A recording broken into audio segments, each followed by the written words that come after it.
Hi viewers, இன்னைக்கு நம்ம பார்க்க போறது ரசம். ரசத்துக்கு தேவையான பொருட்கள் என்னென்னங்கிறது பார்த்துடலாம். இதில் நான் வந்து எதுவும் இன்ஸ்டன்ட் பவுடர் எதுவுமே யூஸ் பண்ணல, எல்லாமே வீட்டில் இருக்கிற பொருட்களை வச்சு பண்ண போகிறோம். ஸோ அதுக்கு தேவையான பொருட்கள்னு பார்த்தா ஃபர்ஸ்ட் ஸ்டார்டிங்லேருந்து நான் ஆரம்பிச்சிடுறேன். கடுகு வந்து ஜஸ்ட் 1 ஸ்பூன் எடுத்துக்கோங்க.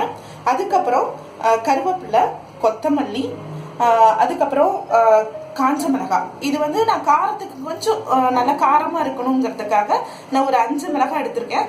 உங்களுக்கு எவ்வளோ தேவையோ அது மாதிரி யூஸ் பண்ணிக்கோங்க. அதுக்கப்புறம் வதக்கிறதுக்குன்னு பார்த்தா பெப்பர் எடுத்திருக்கேன். இது வந்து ஒரு 1.5 ஸ்பூன் எடுத்திருக்கேன். அதுக்கப்புறம் சீரகம், ஒரு 10 பல்லு பூண்டு எடுத்திருக்கேன். இது 3யும் போட்டு நம்ம கிரைண்ட் பண்ண போகிறோம்.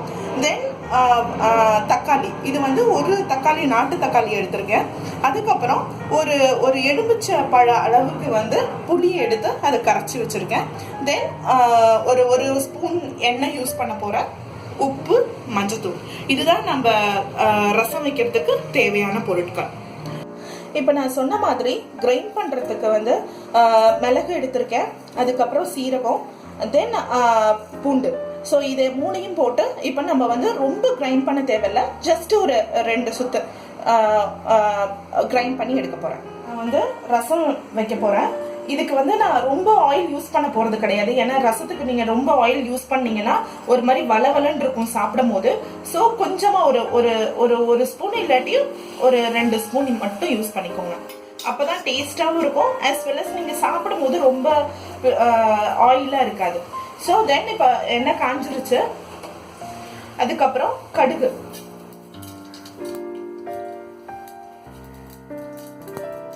இந்த மாதிரி கடுகு போட்டாச்சு. அதுக்கப்புறம் கருவேப்பிலை போட்டுக்கலாம்.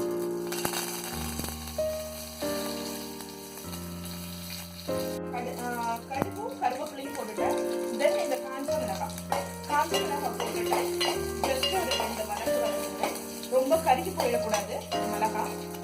அதுக்கப்புறம் இந்த நம்ம அரைச்சி வச்சிருக்க இதை நீங்க பாத்தீங்கன்னா தெரியும், ரொம்ப நான் நைஸா இது கிரைண்ட் பண்ணல, ஜஸ்ட் ஒரு 2 சுத்து மாதிரி அரைச்சி வச்சிருக்கேன்.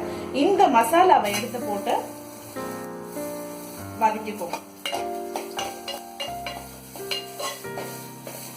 ஏன்னா நீங்க கொஞ்சம் நல்லா வதக்கிக்கணும். எதுக்குன்னா நம்மளுக்கு வந்து ரசம் வந்து கொதிக்க விட போறது கிடையாது. ஜஸ்ட் வந்து அது லைட்டா நுர தள்ளி வரும்போது நம்ம வந்து ஆஃப் பண்ண போறோம். ஸோ இந்த மசாலாவை வந்து நல்லா கிரைண்ட் பண்ணிக்கோங்க.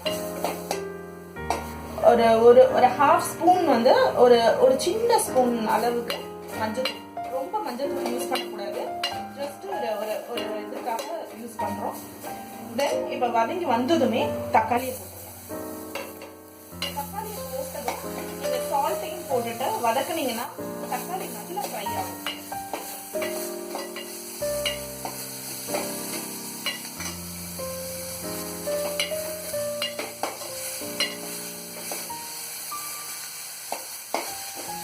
பாத்தீங்கன்னா உங்களுக்கு நல்லா அந்த தக்காளி மேஷ் ஆகி நல்ல மசாலாவோட இதாயிருக்கு. ஸோ வந்து இதுதான் ரைட் டைமா நீங்க அந்த புளியை ஊத்துறதுக்கு.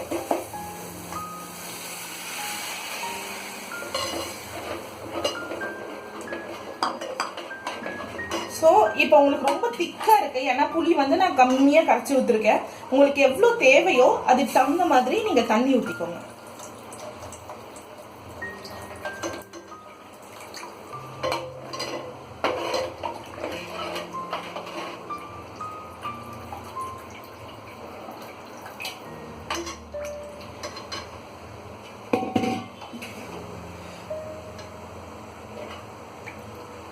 இப்போ பார்த்தீங்கன்னா உங்களுக்கு ரசம் வந்து ஆல்மோஸ்ட் ரெடி. இப்போ நம்மளுக்கு வந்து ஜஸ்ட் ஒரு கொதியல் வந்ததுமே, கொதியல் வர விடக்கூடாது, ஒரு நொர மாதிரி மேலே ஃபார்ம் ஆனதுமே நீங்க வந்து ஜஸ்ட் ஒரு பெருங்காயத்தூள் இது மாதிரி கொஞ்சம் ஒரு சின்ன பிஞ்ச் ஆஃப் இது பெருங்காயத்தூள் நீங்க போட்டுட்டு ஜஸ்ட் கொத்தமல்லி போட்டுட்டு ஆஃப் பண்ணிட வேண்டியதுதான். இப்போ நீங்க பாத்தீங்கன்னா இன்னும் கொதியல் வரல, ஜஸ்ட் ஒரு மாதிரி அந்த நொர மாதிரி ஃபார்ம் ஆகி வருது.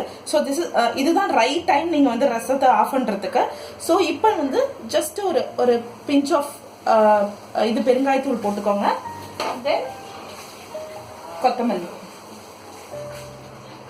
போட்டுட்டு ஜஸ்ட் ஒரு மாதிரி மிக்ஸ் பண்ணி விட்டுட்டு ஆஃப் பண்ணிடுங்க.